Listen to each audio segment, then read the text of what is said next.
அத்தை, என்ன அத்தை, என்ன இப்படி தவிக்க விட்டுட்டு இந்த உலகத்தை விட்டு நீங்க போயிட்டீங்க. ஆனா நீங்க போனதுக்கு அப்புறம் நாங்க யாருமே நிம்மதியா இல்லையே அத்தை. நீங்க தானே எனக்கு துணையா நிக்கணும் அத்தை. மாமா எப்படி பேசிட்டு போனாருன்னு பாத்தீங்களா? அவர் பேசின விஷயம் எல்லாமே கரெக்ட்ங்கிற மாதிரியே பேசுறாரு. நீங்க இல்லாம போயிட்டீங்க. இருந்திருந்தா அவருக்கு இப்படி ஒரு தைரியம் வந்திருக்குமா அத்தை? நீங்க மனசுல நினைச்சு உங்க ஆசையை நிறைவேற்றணுங்கிற எண்ணத்தோட தானே நான் இப்ப வரைக்கும் முயற்சி பண்ணிக்கிட்டே இருக்கேன். என் அப்பா இறந்தது, நீங்க இறந்தது, இது எல்லாத்துக்கும் ஒரு அர்த்தம் கிடைச்சே ஆகணும் அத்தை. ஆனா இப்போ எல்லாமே கை நழுவி போயிடுமோங்கிற பயம் எனக்கு வந்துருச்சு. நீங்க தான் அத்தை உங்களோட விருப்பம் நிறைவேற எனக்கு துணையா நிக்கணும். எனக்கு இப்போ இந்த நிமிஷம் ஒண்ணு தெரியணும். என் கல்யாணம் நடக்க உங்களோட ஆசீர்வாதம் எனக்கு இருக்கா இல்லையான்னு எனக்கு இப்போ பரிபூர்ணமா தெரிஞ்சாகணும் அத்தை.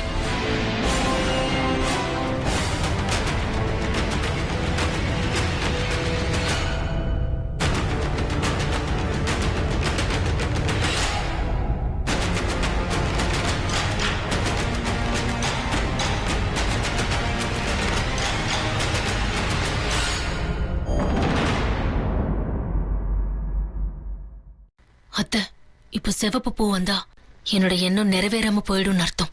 அதே வெள்ளை பூ வந்தா எனக்கு உங்களோட பரிபூர்ண ஆசீர்வாதம் இருக்கு. எனக்கும் முத்தரசம் அம்மாவுக்கும் கல்யாணம் நடக்கும்னு அர்த்தம்.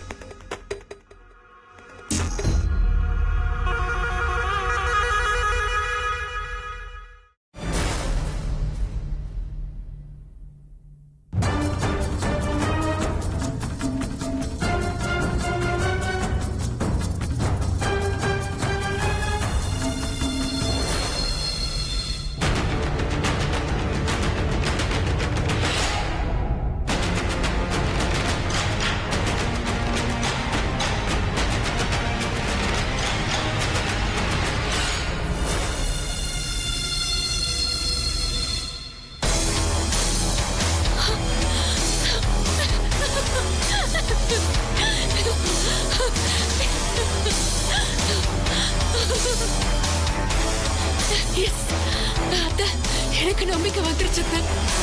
நீங்களே நேர்ல வந்து என்ன ஆசீர்வாதம் பண்ண மாதிரி இருக்கு. இனிமே இந்த ஸ்வேதாவை ஜெயிக்க யாராலையும் முடியாது. இனி என்ன சுத்தி இருக்கிற அத்தனை பேரும் புது ஸ்வேதாவை பார்ப்பாங்க. இறங்கி அடிச்சாதான யாருன்னு எல்லாருக்குமே தெரியும். இத்தனை நாள் முத்தரச மாமா என்ன யோசிப்பாரு, அப்படி யோசிப்பாரோ இப்படி யோசிப்பாரோ, தப்பா நினைப்பாரோன்னு பயந்துகிட்டே இருந்தேன். இனிமே மாமா என்ன நினைப்பாரோன்னு பயப்படவே மாட்டேன் அத்தை. உங்க ஆசீர்வாதம் எனக்கு கிடைச்சதுல எனக்கு ரொம்ப சந்தோஷம். இதுக்காக உங்களுக்கு விலைக்கேத்தி உங்களை கும்பிட்டே ஆகணும்.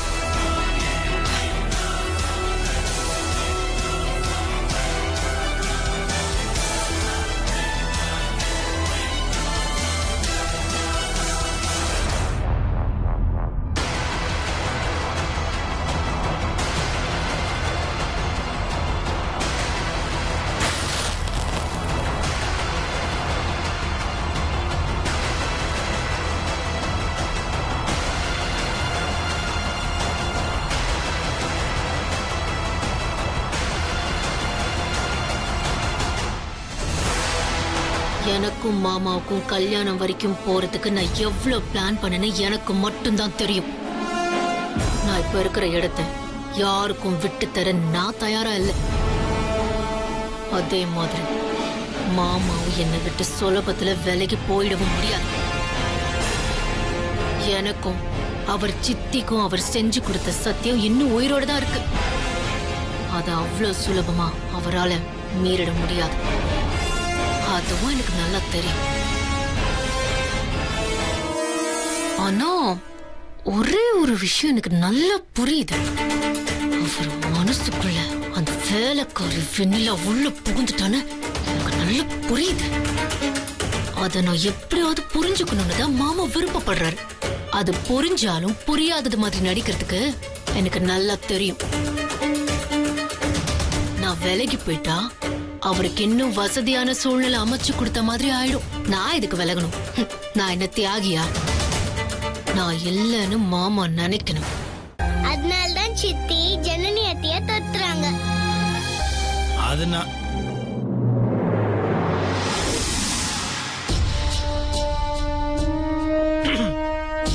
ஜனனி அண்ணா வீட்டில் இந்த மாதிரிலாம் விளையாடக்கூடாது, புரியுதா? சூழ்நிலை சரியில்லை, புரிஞ்சு நடந்துக்கணும். வெளியே போயிட்டு வந்துடுறேன்.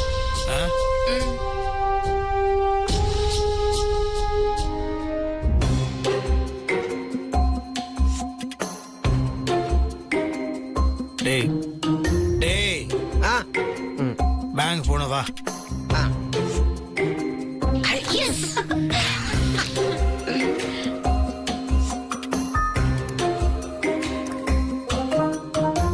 ஒரு நிமிஷம்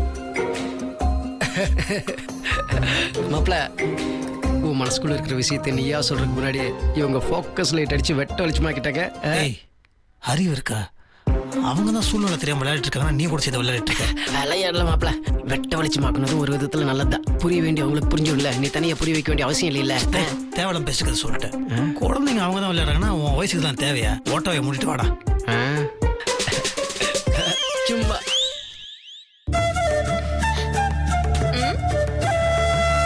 சாப்பிடலாம்.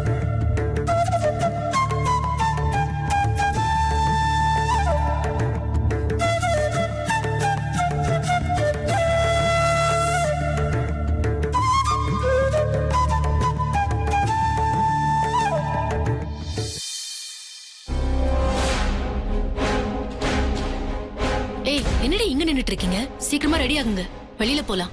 என்னடி திடீர்னு பிளானு? எங்க போறோம்?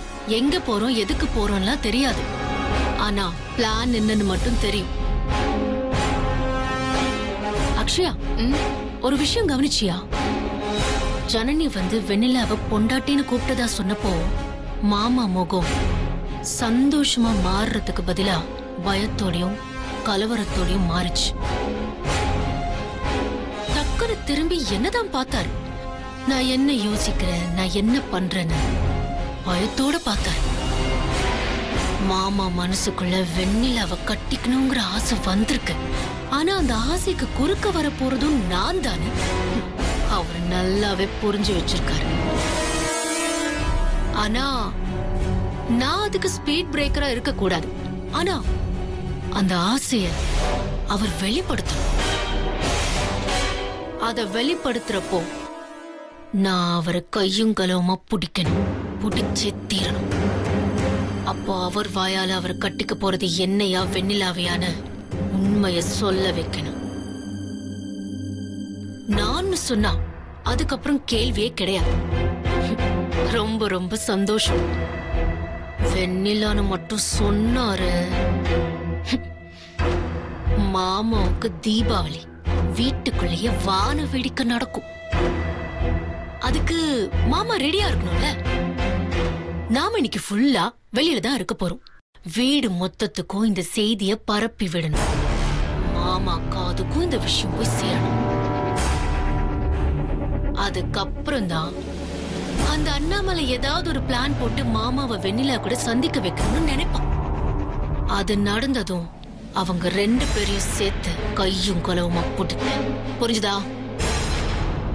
வாங்க ரெடி ஆகுங்க. அவங்கள மாட்டி விட்டுட்டு வேடிக்கை பார்க்கணும். மனசு துடிக்குது. வாங்க.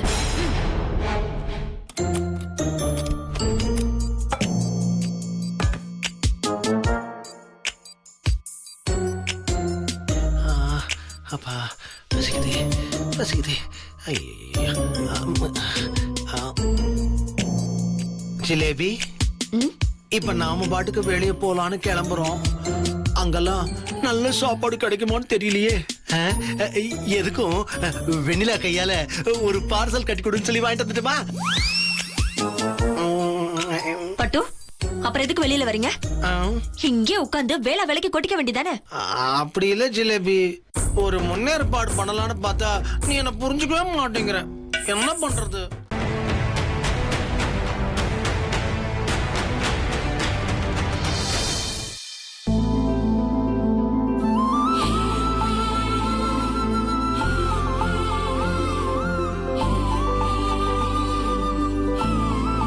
வெண்ணிலா,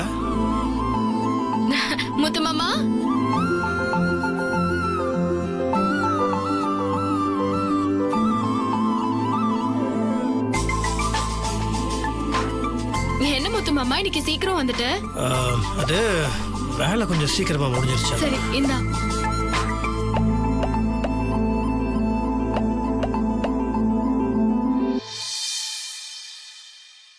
ஓஹோ, யாரும் இல்லைன்னதும் கையில பூவோட அவளை பார்க்க வந்திருக்கீங்களா? இருக்கட்டும் இருக்கட்டும். போனை எதுக்கும் ரெடி பண்ணி வச்சுக்கிறேன். கேமராவை ரெடியா வச்சுக்கிட்டா தானே நீங்க என்னென்ன பண்றீங்கன்னு ஷூட் பண்ண முடியும்.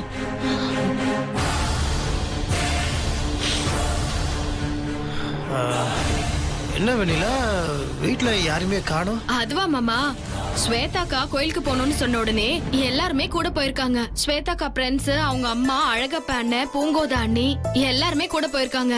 ஜனனியும் ருத்ராவும் அண்ணாமலை அண்ணனோட டீம் பார்க்குக்கு போறேன்னு சொல்லிட்டு போயிருக்காங்க மாமா. அப்புறம் வேலைக்காரங்க 2 பேரும் துக்கம் விசாரிக்க போயிருக்காங்க, 2 பேரும் சாப்பிட போயிருக்காங்க, அப்புறம் கொஞ்சம் பேர் தோட்டத்துல வேலை பாக்குறாங்க. என்ன முத்து மாமா சிரிக்கிற? இல்ல, உன ஒரு கேள்விதான் கேட்டேன், மூச்சு விடாம 9 பதில் சொல்லிட்டு இருக்க.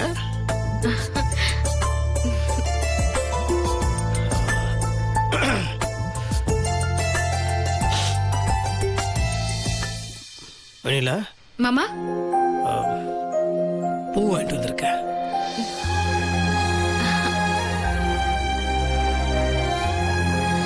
நல்ல வேலை முத்து மாமா, இன்னைக்கு பூக்காரமா உடம்புக்கு முடியாம வரல. இப்ப சாமிக்கு பூ வைக்கணுமே, என்ன பண்றதுன்னு யோசிச்சுட்டு இருந்தேன். கரெக்டா நீ வாங்கிட்டு வந்துட்ட. சாமி கும்பிடுறான சனியை பிடிச்சவ. வா முத்து மாமா, போய் சாமி கும்பிடலாம்.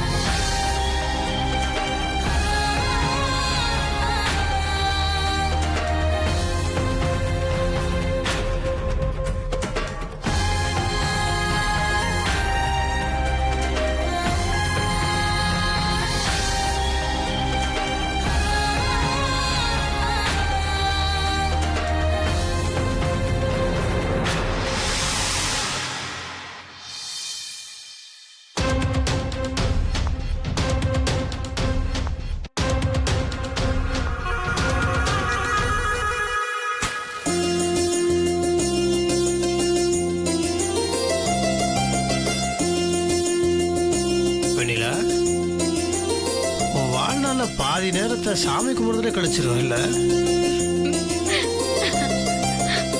ஆமா முத்து மாமா, எனக்கு சாமி கும்பிடுறதுன்னா அவ்வளவு பிடிக்கும். அடுத்தது சமையல் பண்றது. கரெக்டா சொல்லிட்டேன் முத்து மாமா. ஐயோ, சாமி கும்பிடு. சாமி கும்பிடுறான சாமி.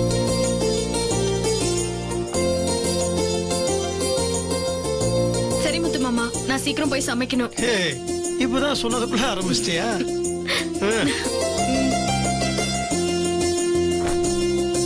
முத்து மாமா, இன்னைக்கு நீ நேரத்தோட வந்துட்ட, உனக்கு ரொம்ப போர் அடிக்கும். நீ போய் டிவி பாத்துட்டு இரு, நான் சமைச்சு முடிச்சதும் உனக்கு கூப்பிடுறேன். அப்படியா? என்ன நீங்க சமைக்க போற? உனக்கு பிடிச்ச மீன் குழம்புதான் மாமா. மீன் குழம்பு? அடேங்கப்பா, சொல்லும் போதே வாசனை மூக்க தாக்கிற போல இருக்கு. கொஞ்ச நேரம் வெயிட் பண்ண.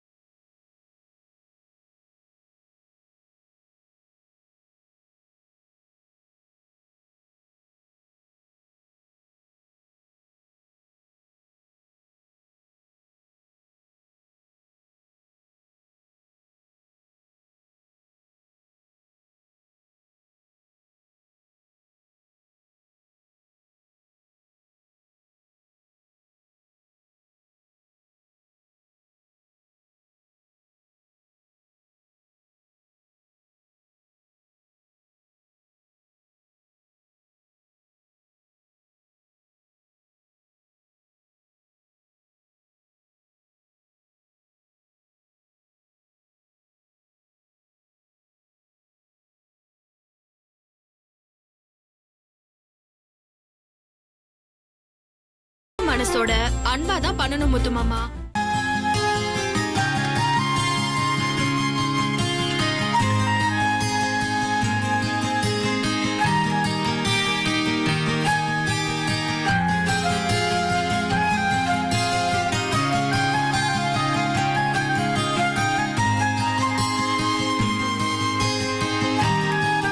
போதும் மாமா. என்ன போதும்?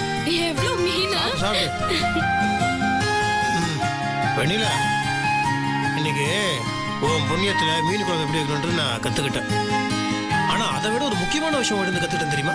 என்ன முத்து மாமா? அதாவது மீன் குழம்பு வைக்கிறதுக்கு மீனோ மண் சட்டியோ மசாலாவோ மட்டும் முக்கியம் கிடையாது. நல்ல மனசு பாசம் அக்கறையோட சமைச்சா போதும்னு கத்துக்கிட்டேன்.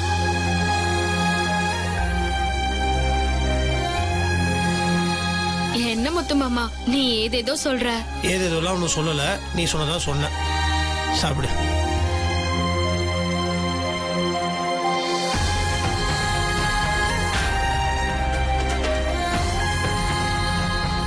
நல்லா இருக்கா? சூப்பரா இருக்கு முத்து மாமா. நான் சமைக்கிறத விட சூப்பரா இருக்கு. இதெல்லாம் வேணான்றது ஏன் மனசு கோண கூடாதுன்றதா பொய் சொல்றேன். இல்ல முத்து மாமா, நிஜமா தான் சொல்றேன். சூப்பரா இருக்கு. சந்தோஷம். சாப்பிடு.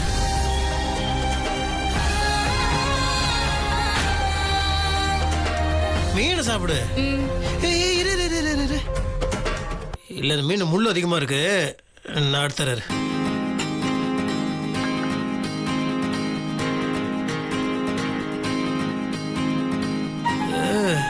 சிறுமுள்ளா இருக்கா, தொண்டையில போய் மாட்டிக்கும்.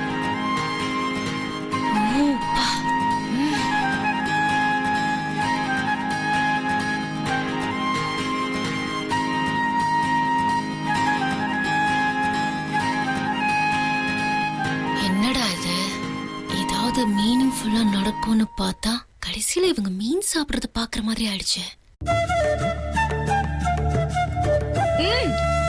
போதும் முத்து மாமா, சாப்பாடு மறுபடியும் வைக்காத. என்ன மறுபடியும் வைக்காதீங்க?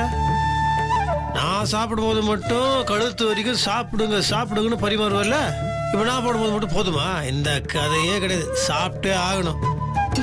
போதும் முத்து மாமா. போதும் கிடையாது, கையெடு. நல்லா பசஞ்சு சாப்பிடு. பசஞ்சு சாப்பிட்டா உடம்புக்கு நல்லது, சாப்பிடுமா.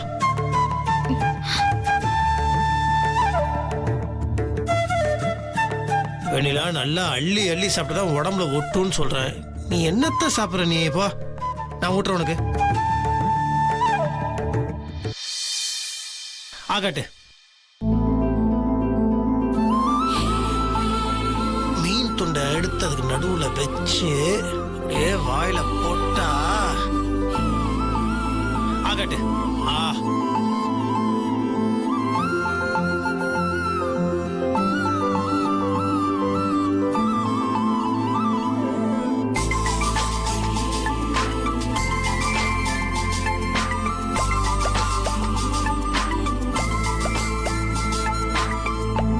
வெண்ணிலா, காரமா இருக்கா? இல்ல முத்து மாமா, எனக்கு மனசுக்கு சந்தோஷமா இருக்கு. நீ மட்டும் இந்த நிமிஷம் செத்து போயிடுன்னு சொன்னா நான் செத்து போயிடுவேன். எனக்கு இதை தவிர வேற எந்த சந்தோஷமும் வேண்டாம் முத்து மாமா. என்ன பேச்சு இது? சாப்பிடும் போது அடி வாங்க போற நீ பாரு. அபசரமா பேசிட்டு இருக்கிற. இன்னொரு வாட்டி இந்த மாதிரிலாம் பேசுன முத்துமா கோவம் வந்துடும் சொல்லிட்டேன். நீ எனக்கு ரொம்ப முக்கியம் தெரியும்ல. ஓ சந்தோஷம் தான் எனக்கு முக்கியம். நீ சந்தோஷமா இருக்கணும். வெண்ணிலா, இந்த வீட்டோட அஸ்திவாரம் நீ தான், ஆணி வேறும் நீ தான். இந்த வீட்டில் இவ்வளவு நல்ல காரியம் நடந்திருக்கு, அது எல்லாம் ஒன்னாலதான் நடந்திருக்கு. புரியுதா? சாப்பிடு.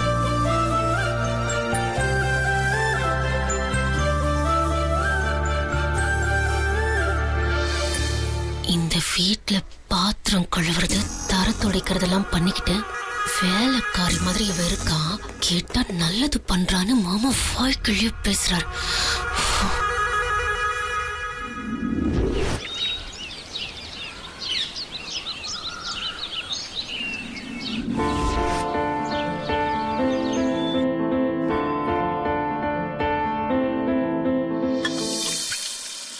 ஸ்வேதா, ஏதாவது செய்ய. நீயா பார்த்து ஏதாவது செஞ்சாதான் உண்டு. என்ன செய்யறது?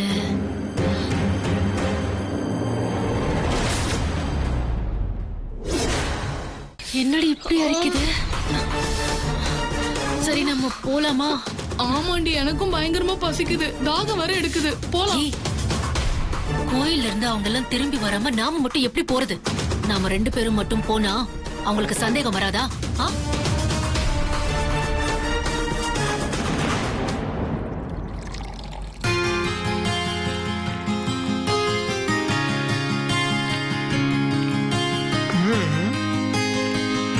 பரவாயில்ல, நான் நல்லா தான் சமைச்சிருக்கிறேன். ஆமா முத்து மாமா, நான் அப்பவே அததான் சொன்னேன், நீ தான் நம்பல. ஈடமாம்மா நம்மள நம்புறதா ஒன்றும் இல்லைம்மா.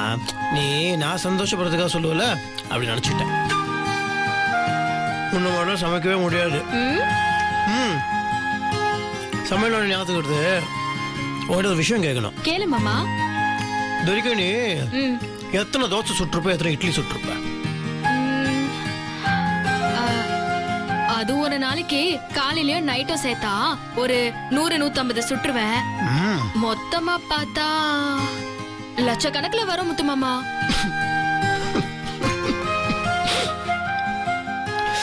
லட்சக்கணக்கில் தோசை இட்லி சுட்டிருக்கியா? ஆமா முத்து மாமா, வருஷ கணக்குல சுட்டிருக்கேன்ல. இங்க செய்வேன், அதுக்கப்புறம் எங்க வீட்டுல செஞ்சிருக்கேன். அதெல்லாம் கணக்கு பார்த்தா அவ்வளவு வந்துரும் முத்து மாமா. ம் சுட்ட தோசைக்கு இட்லிக்கு எல்லாம் கரெக்டாக கணக்கு எடுத்து வச்சிருக்கிற. ஆனால் உங்கள்கிட்ட எத்தனை தாவணி இருக்குன்னு நீ கணக்கு எடுத்து வைக்கல. போ முத்து மாமா, நீ சும்மா என்ன வம்பு இழுத்துட்டே இருக்காத. பொம்பளாளுக்குல நீ தானே பார்த்துக்கணும். மற்றவங்க விஷயத்துல மட்டும் இவ்வளோ பொறுப்பாக இருக்கிற. உன் விஷயம் ஒரு மட்டும் அந்த பொறுப்பு உனக்கு வர மாட்டேங்குது. ஒன்று நீ போய் வாங்கிக்கணும், இல்லை என்கிட்டயா சொல்லணும். அதை விட்டுட்டு வெறும் 4-5 தாவணி வச்சு எப்படி சமாளிக்க முடியும்? அது எனக்கு பழகிடுச்சு முத்து மாமா. அது மட்டும் இல்லாம நான் வீட்ல தானே இருக்கேன், நான் எங்க போறேன்? எனக்கு எதுக்கு நிறைய தாவணி? பாத்தியா, 2 பேரும் எப்படி சந்தோஷமா சிரிச்சு பேசிட்டு இருக்காங்க. இப்போ நமக்கு போய் நின்னோம், இவங்க அப்ப கஞ்சி போட்ட சட்டைக்கு இஸ்திரி போட்ட மாதிரி மூஞ்சி வரப்பா வச்சுப்பான். அதனால நம்ம பின்னாடி போயிடலாம், அவங்க சாப்பிட்டு முடிச்சுதான் வரலாம். சாப்பிட்டுட்டே இருந்தா என்ன, நம்ம போலாம்ல. ஐயோ, இப்ப அவங்க சந்தோஷமா பேசிட்டு இருக்காங்கல்ல, அப்பதான் அவங்களுக்குள்ள உனக்கு வெண்ணிலா சித்தி அம்மாவா வரணுமா வேணாமா? வரணும். அப்புறம் பின்னாடி போயிட்டு அப்புறமா வரலாம். அப்படியா? சரி போலாம். நீங்க போங்க, நான் வச்சுட்டு வரேன். இப்போ பார்த்தா மற்றவங்களுக்காகவே வேலை பார்க்கறது. இது பாரு, மற்றவங்க மேலே அக்கறையாக இருக்குது நல்ல விஷயம்தான். ஆனால் அதுக்கு முன்னாடி உன் மேலே நீ முதல்ல அக்கறையாக இருக்கணும். ம் சரி. ஸ்வேதா, அவங்க எல்லாரும் வர மாதிரி தெரியலடி, ரொம்ப பசிக்குதுடி. சரி நட. அங்கிள் அங்க சொல்லுங்க. அங்கிள் அங்க சொல்லுங்க. இங்க சொல்லுங்க. ஐயோ இவனா, வா ஒளிஞ்சுக்கலாம். இருடி போறேன், ஏன்டி திட்டுற?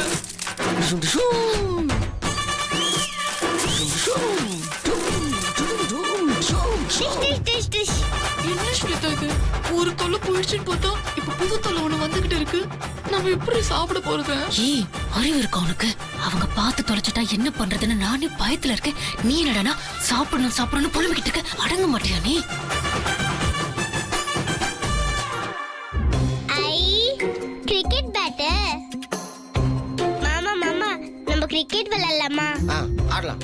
ஆனா ஒண்ணு, என்ன? நான் பேட்டிங் பிடிப்பேன், நீ அடம் பிடிக்க கூடாது. பாத்தீங்களா, அப்ப நீங்க கிரிக்கெட்ல பேட்டிங் மட்டும் தான் பண்ணிருக்கீங்க போல இருக்கு. பவுலிங் கூட நல்லா போடுவேனே. என் ஊர்ல இந்த அண்ணாமலை பேட்டிங் பிடிச்சான்னு வச்சுக்கோ, ஒரு பையன் எனக்கு பால் போட மாட்டான். ஏன் பால் எடுத்து ஒளிச்சு வச்சிருவீங்களா? நக்கலு. இப்ப எப்படி ஆடுறான் பாரு. ருத்ரா குட்டி, நீ பேட் எடுத்துட்டு போ, நான் ஸ்டெம்ப் எடுத்துட்டு வரேன். பத்திரம், காலை எனக்கு பிடிக்காத. ஒன்று தாங்க அங்கிள். கையில வச்சுக்கிறது போதும். வா, ஸ்டெம்ப் ரெடி, விளையாடலாமா? நான் தான் பேட்டிங் ஃபர்ஸ்ட். ஓகே, இதா நான் பவுலிங் போடுறேன். ஜனனி, உனக்கு பின்னாடி 3 ஸ்டெம்ப் தெரியுதா? தெரியுது. நல்லா பாத்துக்கோ, அண்ணாமலை பால் போட்டதும் அந்த ஸ்டெம்ப் அங்க இருக்காது, எகிரிரும். முதல்ல போடுங்க பாக்கலாம்.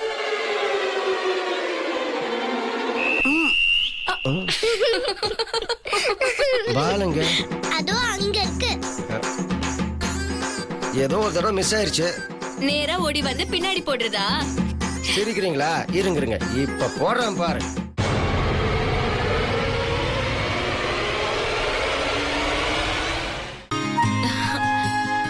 இதுதானே முத்து மாமா?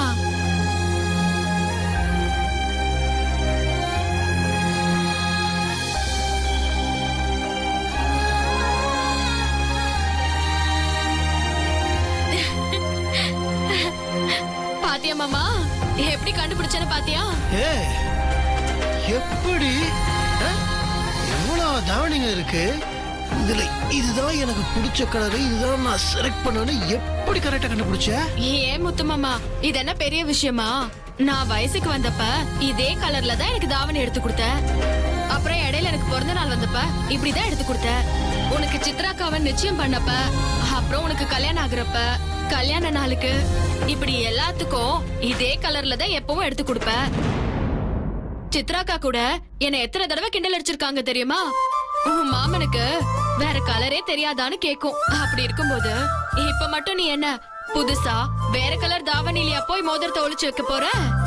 அதனால இந்த கலரா தான் இருக்கும்னு நினைச்சு பார்த்தேன். அதேதான். நீ மாறவே இல்ல முத்து மாமா. முத்தரசா, இது உனக்கு தேவையா? ஐய, உன் டேஸ்ட் என்னடா இவ்வளவு மோசமா இருக்கு?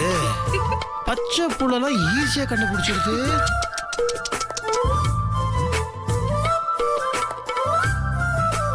அப்பா என்னப்பா தாவணி கடை வச்சிருக்கீங்களா?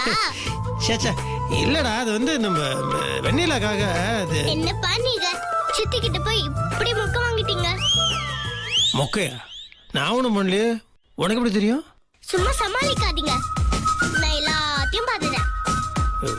எப்ப வந்தீங்க நீங்க? சாப்பாடு போடும்போது நாங்க வந்துட்டோம்ப்பா. சரி உங்களை டிஸ்டர்ப் பண்ண வேண்டாம்னு நாங்க கிரிக்கெட் விளையாட போனோம். மாப்பிள முத்தரசு, நீ பண்றத பார்த்தா எனக்கு வைக்க வைக்கமா வருதுப்பா. மனசுக்கு பிடிச்சவளுக்கு ஒரு தாவணி 2 தாவணி வாங்கி கொடுக்கலாம். இப்படியா தாவணி கடையே வாங்கி கொடுப்ப? வைக்க வைக்கமா வருது. ஐயோ சும்மாறா, நீ வேற விவசாய கட்டணுமா? அது வெண்ணிலா தாவணி வேணும்னு சொன்னனால நான் கடைக்காரர்கிட்ட சொல்லியிருந்தேன். எந்த கலர்னு தெரியாதனால அவர் மொத்தமா கொடுத்து அமைச்சிருக்காரு. அதுல உங்களுக்கு வேண்டிய கலர் எடுத்துக்கொண்டாரு, அவ்வளவுதான். அதுக்கு போய் நீ நான் உனக்கு பேங்க் வேலை கொடுத்தல, அதை விட்டுட்டு நீங்க என்ன பண்ணிட்டு இருக்க? பாத்தியா ருத்ரகுட்டி, உங்க அப்பா மொக்க வாங்கி தோத்து போயிட்டு பேச்ச பாத்துறான். டேய், ஐயோ உங்க அப்பா முறைக்கிறான், எனக்கு பயமா இருக்கு பயமா இருக்கு பயமா இருக்கு. டேய் ரொம்ப பண்ணாதடா. மாப்பிள ஏன்டா ஒரு மனசு எப்போ ஒரே கலரையா செலக்ட் பண்ணிட்டு இருப்பான்? அதான் என் தங்கச்சி வெண்ணில பாரு, ஈஸியா கண்டுபிடிச்சிட்டேன். சரி அது விட, ஏன்டா இப்படி மானத்தை வாங்குற? இதெல்லாம் நீங்க இது பண்ணி வைங்க. சரிங்க ஆபீசர். ஏய் ஒன்னும் இல்லடா, தாவணியில மடிச்சு வைங்க. முத்து மாமா, என்ன மத்த தாவணி எல்லாம் எடுத்துட்டு போக ஆள் வருவாங்கல்ல? இல்ல வெண்ணிலா, எல்லாமே உனக்கு தான், சரியா? சரி, எல்லாத்தையும் எடுத்து உள்ளவே.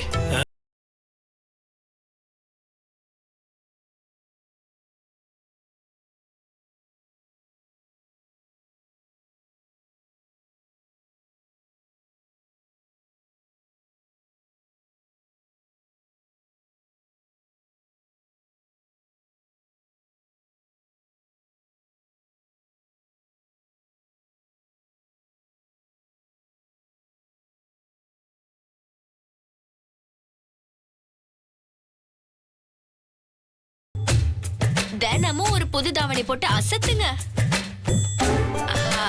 அண்ணி, நான் இந்த தாவணி மட்டும் எடுத்துக்கிட்டா?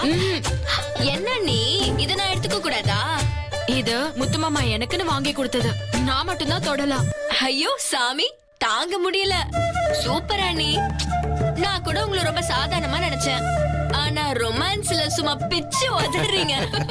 ஜனனி, அண்ணி அண்ணி அண்ணி. ஆண்டவா, எவ்வளவு சந்தோஷமா இருக்காங்க. இந்த சந்தோஷம் உங்க கல்யாணத்துல போய் முடிஞ்சா எவ்வளவு நல்லா இருக்கும்.